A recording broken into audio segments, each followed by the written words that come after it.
Hello, my name is Longjun Zhang. In this video, I'm going to talk about totalitarian government in the novel 1984. Then I'll compare the government in the 1984 to the Soviet Union under Stalin's rule. First of all, in order to compare these two, we need to know what exactly is totalitarianism and a totalitarian government. Totalitarianism, by definition, is a political system in which the state recognizes no limits to its authority and strives to regulate every aspect of public and private life wherever feasible. A totalitarian government is simply a system of government that is centralized and dictatorial and requires complete subservience to the state. So what characteristics does a totalitarian government have?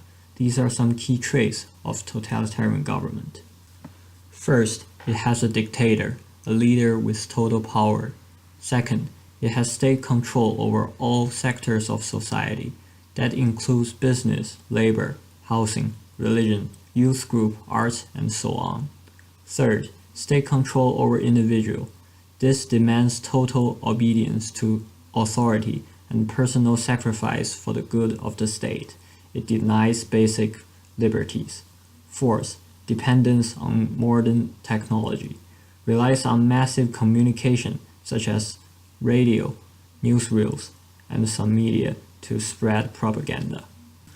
Last, organized violence. This includes forces such as police terror to crush all oppositions and target certain groups, political opponents as enemy. Just like what we read in 1984, the government has all the basic characteristics of a totalitarian government. It has Big Brother as the dictator. It uses propaganda, censorship, terror, such as the sign with Big Brother is always watching you. And it also uses secret police, known as thought police, to control people. It's very obvious that police terror is used, and they set up departments like the Ministry of Love to torture people.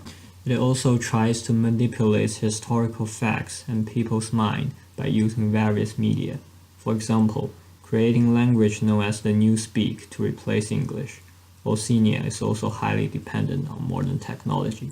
In the novel, a device called telescreen is everywhere, and the government used this to keep track of every single move that the citizens make.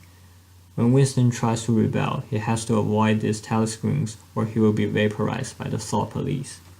When people think about 1984, they think of totalitarian government and its control over people.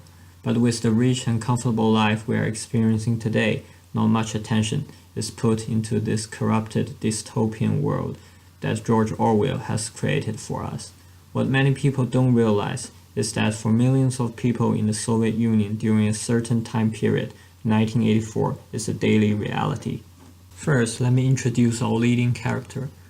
Joseph Stalin leads Russia throughout World War II and up to his death in 1953. Joseph Stalin was leader of Russia. He beat his rivals to gain control of the government. Stalin was determined to transform the Soviet Union into a great and powerful industrial state.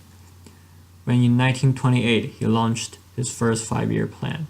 He leads to rapid growth of heavy industry, increased farm production, through collectivization of agriculture, which put a lot of pressure on the people since farming is their main source of income. In this way, Stalin created a totalitarian state that has total control over people's life, both physically and mentally. To sum up, Soviet Union has a domestic leader, which is Joseph Stalin. He was idolized just like Big Brother. The government state control over all aspects of life and individuals.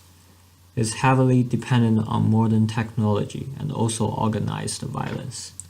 One of the parallels between these two societies is the benefits that government officials receive because of the absolute power of the government has. In Oceania, the society depicted by Orwell, these leaders were able to receive better food and clothing, larger apartments, and an overall higher standard of living than an ordinary citizen. They also have special privileges such as being able to turn off their telescreens, the device that resembles a television, which the government uses to keep tabs of the people. The Soviet Union also practices a similar system of special privileges. High officials in the Communist Party receive all their food free, and they receive limousines for personal use and mansions in the country, when the ordinary people live in small, crowded apartments in the city. They even have their own special stores where they can get almost anything they desire, while the ordinary citizen must wait for such necessities as soap. The governments in 1984 and the Soviet Union both rewrite history to protect their claims that they are infallible and only work for the good of the people. In Oceania, history was rewritten every day to cover up the shortcomings of the government in production goals and war effort statistics. The history before the party came into power also had to be rewritten so the people would have no way of knowing the government was oppressing them. The Soviet Union rewrites its history to cover up the actions of its previous leader that are contrary to present communist ideals. This is most clearly seen in the secrecy surrounding the Stalin era. Nothing about Stalin is written in the history books, so the younger generations has no way of learning about millions of people Stalin has murdered in the concentration camps. Instead, he is portrayed as a perfect leader who should be admired. Human rights violations are similar in 1984 by George Orwell and Stalin's USSR. During Stalin's rule, Soviet totalitarianism was often characterized by terror, intimidation, repression, economic inefficiency, and lies. It's the same type of situation in 1984. Big Brother is the leader of the government and is in control of almost everyone. They limited the rights of the people in Oceania.